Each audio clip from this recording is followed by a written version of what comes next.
কবিতাৰ শিৰোনাম শেষান্তৰ। কবি মুবিন ৰাভা। সময়ৰ জোখ মাখ থাকে, যিটো জোখত দিঠকবৰে পাখি লগাই উৰিব পাৰে, ঠিক সেই জোখতেই আঠটা বসন্তই সপোন দেখিব পাৰে আগবাঢ়ি অহাৰ।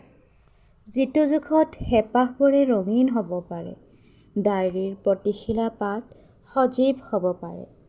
যিটো জোখত ধন্য হ'ব পাৰোঁ আমিবোৰ, যাৰ অৰ্থই ছই জ্ঞান আৰু বিজ্ঞানক।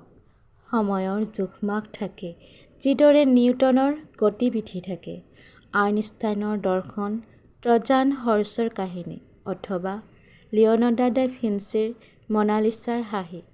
এয়াই নিয়ম সময়ৰ। খোজ থাকে, জোখ থাকে, নিয়ম থাকে, ফলাফল থাকে। সময়ৰ আৰম্ভণি থাকে, শেষ থাকে।